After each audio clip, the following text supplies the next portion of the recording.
அல்லேலூயா. அருமையான தேவனுடைய பிள்ளைகளே, இன்று தேவன் உங்களை ரொம்ப ரொம்ப நேசிக்கிறார். இயேசு கல்வாரி சிலுவையில் மரித்தார்.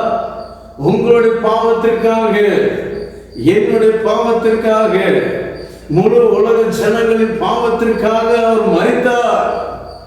அவர் 3ஆம் நாள் உயிரோடு இருந்தார்.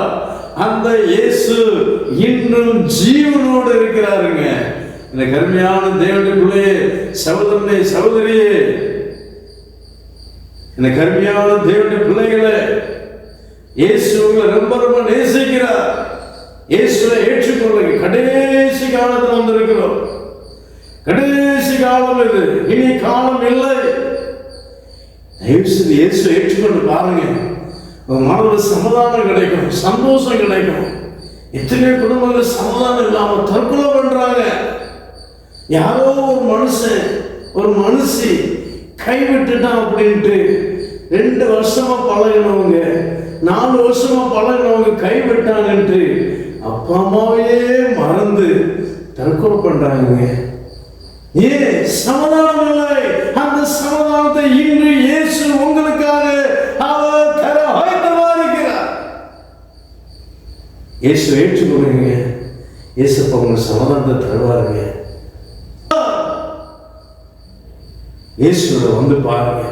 சின்ன ஜெபம் ஜெபிக்கிறேன்.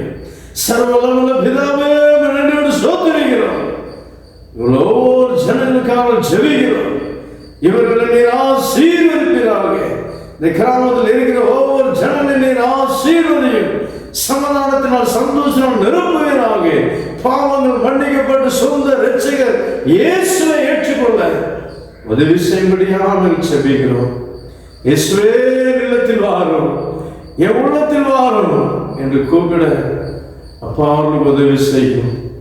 அவருடைய ஜெபத்தை கேட்டு குடும்பத்திற்கு சென்று சமாதானத்தை அருளுங்கப்பா.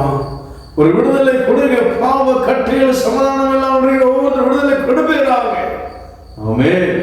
கர்த்தருடைய ஆசீர்வாதப்பா செய்யுங்கப்பா, செய்யுங்க. உடைய நாமம் மகிமைப்படட்டும். கிருபை கூட இருக்கட்டும். இயேசுவை நாமத்தில் வேண்டிக் கொள்கிறோம் பிதாவே. ஆமென். கர்த்தருடைய ஆசீர்வாதமாக.